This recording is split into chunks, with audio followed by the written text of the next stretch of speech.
19 years old, okay, when I had a mentor, a man who was in his 50s, very, very successful. He agreed to mentor me and to teach me what he knew. And so he sent me home with some paper. And on the paper it said, what do you want to achieve in your health? What do you want to achieve in your relationships? What do you want to achieve financially? What do you want to achieve charity? What do you want to achieve as far as experiences? When do you want to retire by? How much money do you want to make? Wow. He asked me about 10 pages of questions. And at 19, I had no idea. Like, how much do I want to make? I want to make enough to pay my bills. I want to make enough to, just eat well and then have some fun. I want to go drinking with my friends. I want to go party and travel a little bit and pay for my apartment and a nice car and things like that. But he had me think, 1 year, 5 years, 25 years. Wow. And I was 19, and he made me write down the answers to these questions, even though I had no idea how to achieve them. He made me write it down. It took me a whole weekend. And I went back and he looked at my papers. And so he looked at health and wealth and relationships and career and business. And he goes, good, way to do the exercise. I'm very proud of you. He says, now I want you to increase that amount. And so I said that, by the time I was 45, I was 19. I said, by the time I was 45, I was going to be a millionaire. Nobody in my family was a millionaire. Not my aunts, not my uncles, not my cousins, nobody in the area that we lived in. And I wrote that down. And he said, no, that's not enough.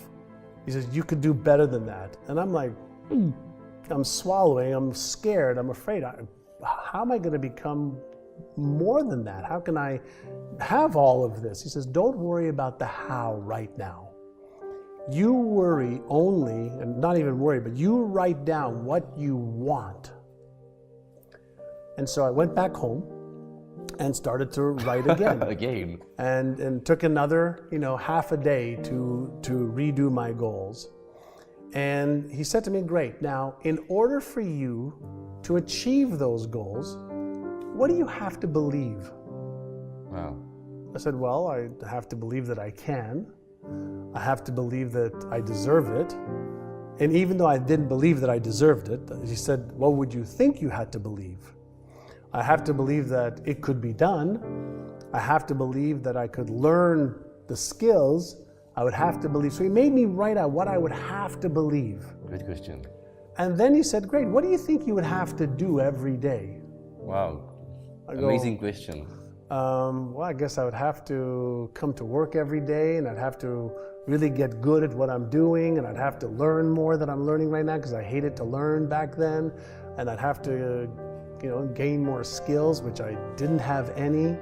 The only thing I was good at was I had an easy time talking to people like I am with you now. And he said, great, well, let's make a list of all of these things, and let's come up with a plan to do this.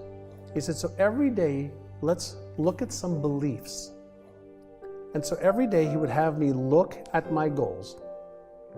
And I would sit in my chair, and I'd have my goals, that he had me write. And I would take my fingers, which he told me to touch my goals, so that I would send a message to my brain as I was reading it and seeing it to reinforce the goals that I wrote.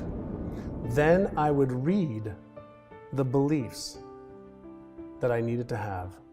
I have all the intelligence I need to achieve these goals. I can now acquire all the skills to achieve these goals. And I read about 20 or 30 different beliefs every day. And for the first month or 2 months, while I was reading all of this, in my head, this one word kept coming up. You know what the word was? Bullshit. Because as I would read it, my brain would say, bullshit, that's not true. And he told me that my brain would try to talk to me and tell me it's not true. And he said, if you keep doing it over and over and over again, your brain's going to get tired of telling you it's not true. And especially if after you do this, you take some actions to upgrade your knowledge, upgrade your skills, you'll develop more confidence and more certainty. So he taught me how to use the telephone to make telephone calls to people to see if they were interested in buying a real estate property or selling their home. I was in real estate at 19. And you know, for the first month it was hard, second month it was hard, the third month it was hard, but as I got better and more comfortable at being on the telephone, talking to people that I didn't know, that I thought didn't want to hear from me or talk to me, I found one person, then two people, then three people, then five people who said yes. Because as I became more comfortable, as I became more skilled, as I gained more knowledge, people received me differently. And in my first year, I made $30,000. I was 19, which was $5,000 more than my father made as a taxi driver. Wow. Then he started to upgrade my skills a little bit more.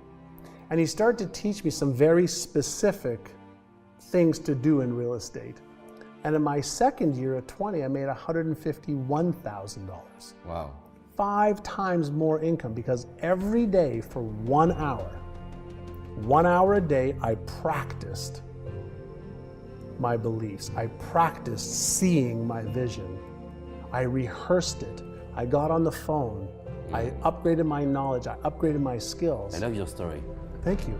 And so he kept directing me a little bit at a time to become more tomorrow than I am today.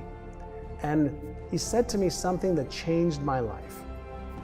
He says, if you invest 1 hour a day on your personal growth and changing who you believe you are, that is the equivalent of 9 40-hour weeks of effort. 1 hour a day for a year is 9 40-hour weeks. If you and I said today, we're going to learn breakdancing, or we're going to learn knitting, and we're going to spend 9 weeks, 40 hours a week, we would get good at painting, we would get good at knitting, we would get good at darts, we would get good at playing a musical instrument if we were committed to 1 hour a day. So I've practiced 1 hour a day for 32 years. Wow. And that 1 hour a day has changed my life.